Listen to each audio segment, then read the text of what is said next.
नमस्कार दोस्तों, आज हम एक प्रैक्टिस सेट लाए हैं यूथ कंपटीशन की, जो आपने थंबनेल में ही देख लिया है। आज ही यह मार्केट में आई है, तो आज ही मैंने लेके आया हूँ और साल भर आ रहा हूँ दोस्तों, क्योंकि अभी मार्केट में कोई बुक नहीं आई है। सिर्फ आज पहली बार यूथ कंपटीशन का ग्राम पंचायत अधिकारी का नया सिलेबस के अकॉर्डिंग यह बुक आई है, तो आज हम वही सॉल्व कराने जा रहा हूँ। देखिए, अगर आपको अच्छी लगे तो बुक आप भी मार्केट में परचेज कर सकते हैं। चलिए शुरू करते हैं। एकदम नए सिलेबस के अकॉर्डिंग है, आप देखिएगा तो लगेगा हाँ सही है। चलिए शुरू करते हैं। पहला क्वेश्चन देखेंगे। दिया हुआ है कि राष्ट्रीय परियोजनाओं के प्रसार के लिए जिन सेवाओं की आवश्यकता होती है उन्हें स्थानीय स्तर पर भली प्रकार संपन्न किया जा सकता है। स्थानीय शासन इनको संगठित करने के लिए सुगम मार्ग है। यह किसका कथन है? यह कथन हिक्स का है। दोस्तों, इसके बारे में कल प्रश्न रहेगा और उसका उत्तर लिखा हुआ हम आपको कराएंगे। आज सिर्फ प्रश्न और उत्तर इसके देखेंगे। अगला देखेंगे, जो नगर पालिकाओं की संरचना है भारतीय संविधान के किस अनुच्छेद में वर्णित है? यह भारतीय संविधान के 234 के द में इसका उल्लेख है। अब हमको मिलान करना है।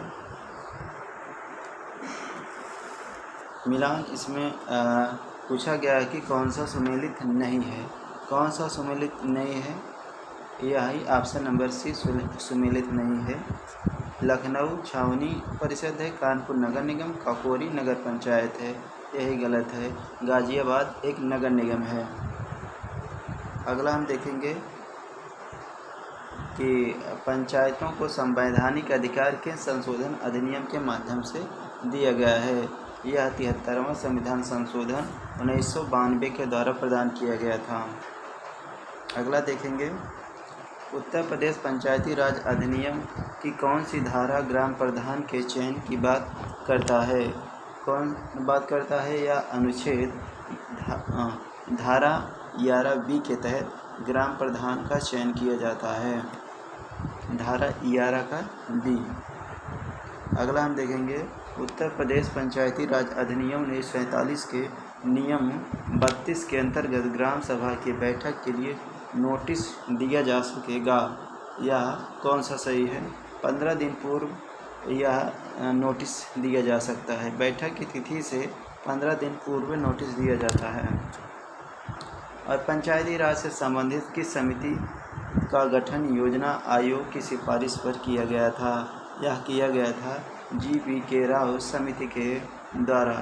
GV राव समिति का गठन 1985 में किया गया था। अशोक मेहता समिति ने अपनी रिपोर्ट कब प्रस्तुत की थी? अपनी रिपोर्ट कब प्रस्तुत किया था, यही आपको बताना है। या मतलब कि रिपोर्ट प्रस्तुत किए थे 1978 में, लेकिन अशोक मेहता समिति आई थी 77 में, लेकिन रिपोर्ट की बात हो रही इसलिए 78 होगा।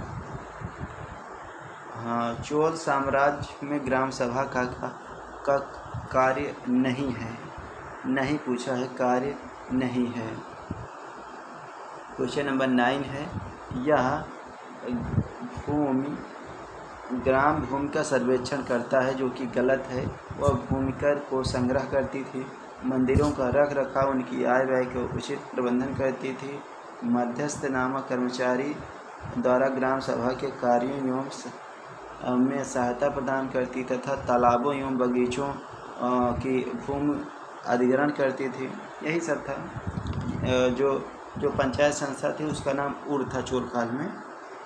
किस अधिनियम में पहली बार स्थानीय स्वायत्त शासन की स्थापना की मान्यता प्रदान की गई थी? यह क्वेश्चन नंबर 10 है। 10 का 20 1793 कॉर्नवालिस के शासनकाल में ना। उत्तर प्रदेश पंचायत विधि यानी संशोधन विधेयक 1994 में प्रदेश में कब प्रवृत्त हुआ था? यह कब प्रवृत्त हुआ था? 22 अप्रैल 1994 को 22 अप्रैल 1994 को उत्तर प्रदेश पंचायत विधि विधेयक 1994 प्रदेश में प्रवृत्त हुआ था, यानी लागू हुआ था। ग्राम पंचायत में ग्राम वार्डों को कितने चुने हुए सदस्य होते हैं जिन्हें पंच कहा जाता है? यह 7 से 17 होते हैं। अगला हम देखेंगे क्वेश्चन नंबर 13 है। क्वेश्चन नंबर 13 दिया है, निम्नलिखित में से कौन सी पंचायती राज व्यवस्था की विशेषताएं नहीं है? कौन सी नहीं है? ग्राम सभा पंचायती राज व्यवस्था की प्राथमिक संस्था है, त्रिस्तरीय प्रणाली है, सदस्य व अध्यक्ष चुनाव सीधे किए जाते हैं। ये तीनों सही है, प्रयुक्त में से कोई नहीं, इसमें कोई नहीं है। अगला हम देखेंगे, ग्राम पंचायत को किसके आदेश से उसके अधिकार सीमा से बाहर स्थित संस्थाओं को चंदा देने का अधिकार प्राप्त है? जो ग्राम पंचायत को किसके आदेश से उसके अधिकार सीमा से बाहर, यानी अपने ग्राम सभा से बाहर संस्थाओं को चंदा देने का अधिकार प्राप्त है, या किसके अंतर्गत किया जाता है? यह किया जाता है राज्य सरकार के अधिकार के द्वारा। क्वेश्चन नंबर 15 देखेंगे, पंचायत समिति में शिक्षा समिति का सभापति कौन होता है? कौन होता है? यह होता है ग्राम प्रधान होता है। अगला हम देखेंगे, यदि मतदान अध्यक्ष किसी कारणवश मतदान स्थल से अनुपस्थित हो तो उसके कृत्यों का संपादन कौन करेगा? कौन करेगा भैया? मतदान अधिकारी करेगा। मतदान अधिकारी करेगा। ऑप्शन नंबर बी सही है। अगला हम देखेंगे, राज्य निर्वाचन आयुक्त के संबंध में सत्य कथन को पहचानिए। राज्य निर्वाचन आयुक्त के संबंध में सत्य कथन की पहचान करें। क्वेश्चन नंबर 17 है। यह ऑप्शन नंबर सी है, राज्य निर्वाचन आयुक्त को उसके पद से उसी रीति से और उन्हीं आधारों पर ही हटाया जाएगा जिस रीति से और जिन आधारों पर उच्च न्यायालय के न्यायाधीश को हटाया जाता है। Option number C. भारतीय संविधान का कौन सा अनुच्छेद ग्राम स्तर के पंचायतों के अध्यक्षों का मध्यवर्ती स्तर तथा जिला स्तर पर पंचायतों में प्रतिनिधित्व का प्रावधान करता है? क्वेश्चन नंबर 18 का ए, 243 का ग का 3 का। ऑप्शन नंबर ए सही है।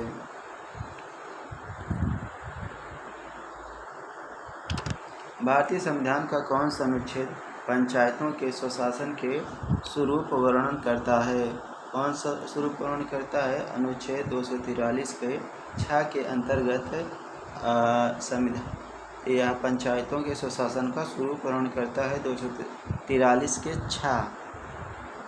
क्वेश्चन नंबर 20 हम देखेंगे, उत्तर प्रदेश पंचायतों के चौथे आम चुनाव कब संपन्न कराए गए थे? यह 1972 और 73 में कराए गए थे। वाल्मीकि अंबेडकर मलिन बस्ती आवास योजना की शुरुआत कब की गई थी? वाल्मीकि अंबेडकर मलिन बस्ती आवास योजना की शुरुआत यह दिसंबर 2001 में शुरू की गई थी। ग्राम पंचायत विकास योजना निर्माण के किस चरण में ग्राम पंचायत विकास योजना के लिए संसाधनों का निर्धारण एवं ड्राफ्ट प्लान का विकास किया जाता है? जो ग्राम पंचायत विकास योजना निर्माण में किस चरण में ग्राम पंचायत विकास योजना के लिए संसाधनों का निर्धारण एवं ड्राफ्ट का प्लान विकसित किया जाता है? यह विकसित किया जाता है चौथे चरण में। 14वें वित्त आयोग ने ग्राम पंचायतों के लिए शर्त रहित मूल अनुदान और सशर्त निष्पादन अनुदान के बीच क्या अनुपात निर्धारित किया था? क्या किया था? यह किया था 90 और 10 का।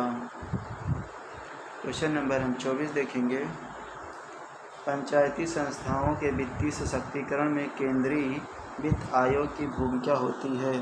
या वित्तीय सहायता उपलब्ध कराना, वित्तीय योजनाएं तैयार करना, वित्तीय प्रबंधन को सलाह देना। उपयुक्त में से सभी सही है। निम्नलिखित वित्त आयोग के अध्यक्षों में से कौन कालक्रम के आधार पर पहले नियुक्त किया गया था? कौन पहले नियुक्त किया गया था? या किया गया था के संथानम। अगला हम देखेंगे कौन सुमेलित नहीं है। केंद्रीय वित्त आयोग 280, राज्य वित्त आयोग 243 का यम, लोक सेवा आयोग 315, निर्वाचन आयोग 324। यही आपको बताना है कि कौन सही है कौन सही नहीं है। ऑप्शन नंबर बी सही है, क्योंकि राज्य वित्त आयोग का उल्लेख 243 के यम में नहीं है, या बल्कि किस में है आप बताइए, या किस में है? 243 की आई में है। अगला हम देखेंगे क्वेश्चन नंबर 26 को 27 दोस्तों। उत्तर प्रदेश राज्य वित्त आयोग के अनुसार पंचायती राज संस्थाओं में प्रदत्त 40% अंशों में से ग्राम पंचायतों को दिया जाता है 70%। उत्तर प्रदेश राज्य का पहला वित्त आयोग कब गठित किया गया था? उत्तर प्रदेश राज्य का पहला वित्त आयोग कब गठित किया गया था? यह दोस्तों बेहद इम्पोर्टेंट है, आप इसे नोट करके रख लीजिएगा। 1994 को। क्वेश्चन नंबर 29, पंचायतों द्वारा या उनकी ओर से प्राप्त किए गए सभी धनों को जमा करने के लिए निधियों के गठन हेतु उपबंध किसके द्वारा किया जा सकता है, या किसके द्वारा किया? राज्य विधान मंडल द्वारा। क्वेश्चन नंबर हम 30 देखेंगे। राज्य सरकार द्वारा प्रत्येक राजस्व जिले के लिए एक जिला मजिस्ट्रेट के अलावा कितने अतिरिक्त रजिस्ट्रार नियुक्त किए जा सकते हैं? राज्य सरकार जितना ठीक समझे। क्वेश्चन नंबर 31 हम देखेंगे। रजिस्ट्रार द्वारा जन्म या मृत्यु की कितनी प्रतियां निःशुल्क जारी की जा सकती है, या की जा सकती केवल एक प्रति?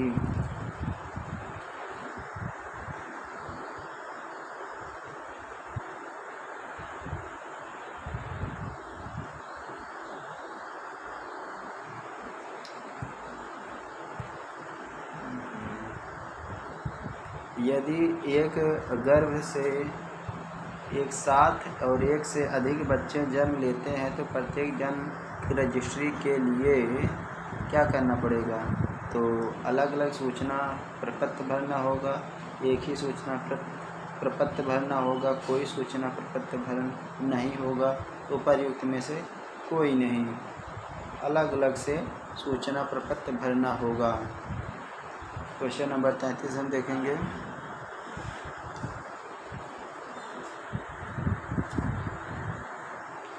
पंचायत इंटरप्राइजेज सूट यानी PES के कितने अनुप्रयोग शामिल हैं? कितने शामिल हैं? या शामिल हैं 11 अनुप्रयोग शामिल हैं।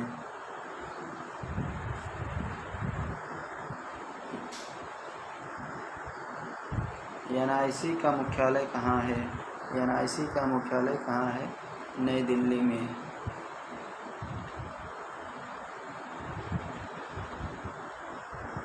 अगला हम देखेंगे क्वेश्चन नंबर 35 है।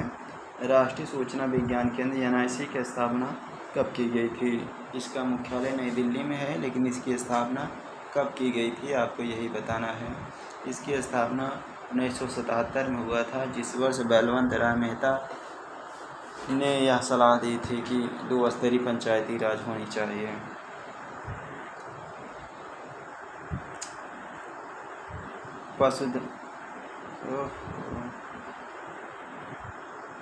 पशुधन बीमा योजना क्या है? जो पशुधन बीमा योजना है यह सभी दुधारू और मांस उत्पादित है, सभी दुधारू मांस उत्पादित वाले पशुओं का बीमा करवाना है। पशुधन बीमा योजना इसी से संबंधित है। क्वेश्चन नंबर हम 37 देखेंगे।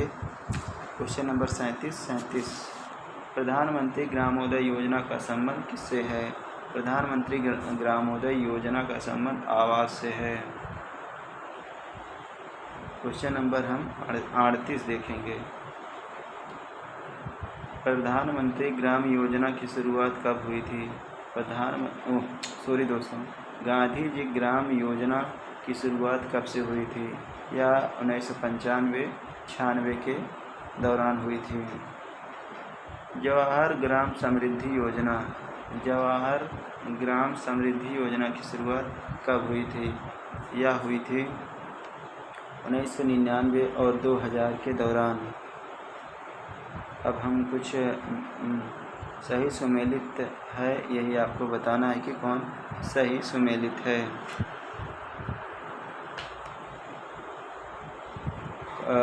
ग्रीन कार्ड योजना जुलाई 1985 में, ये गलत है। अब समेकित बाल विकास योजना, ये भी गलत है। संपूर्ण ग्रामीण रोजगार योजना 2018, यही सही है। ऑप्शन नंबर सी सही है। सी सही है कि डी सही है? थोड़ा गलत लग रहा है। ऑप्शन नंबर डी काम के बदले अनाज योजना, यही सही लग रहा है हमें, लेकिन इसमें गलत दिया हुआ है लग रहा है।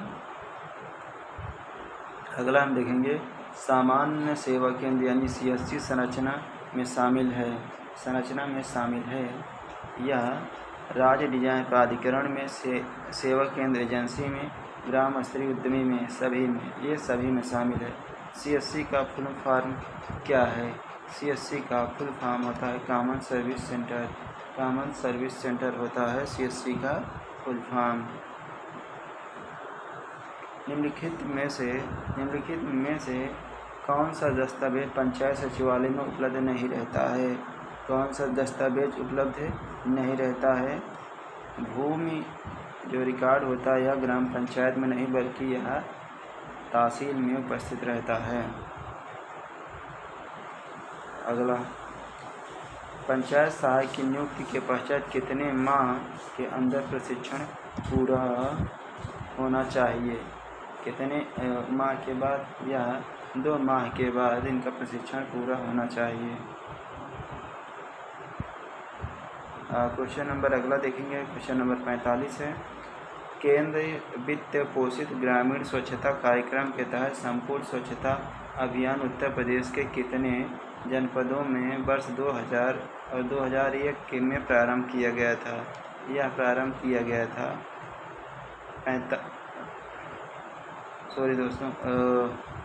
बल्कि 12 जिलों में यह शुरू किया गया था।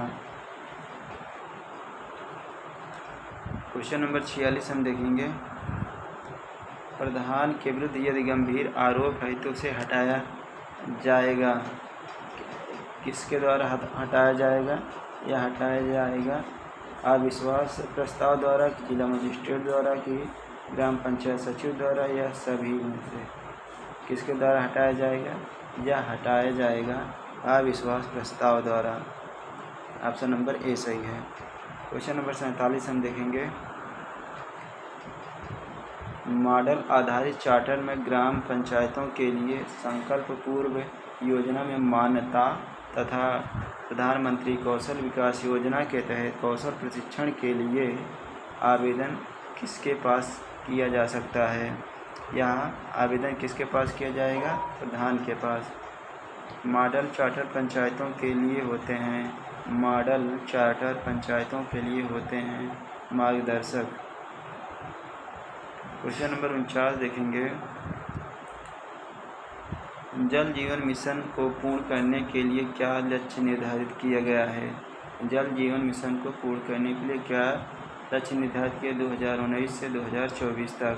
ऑप्शन नंबर डी सही है। क्वेश्चन नंबर 50, प्रधानमंत्री आवास योजना ग्रामीण के अंतर्गत लाभार्थी को खुद का पक्का मकान बनाने के लिए सरकार द्वारा कितनी धनराशि दी जाती है? यह धनराशि दी जाती है 1,20,000। ठीक है दोस्तों, 50 क्वेश्चन अभी करा रहा हूँ, 50 क्वेश्चन अब कल कराऊँगा। आप लोग पहले 50 क्वेश्चन देखिए, अगर अच्छा लगे तो कमेंट करिएगा, तो 50 क्वेश्चन और करा देंगे।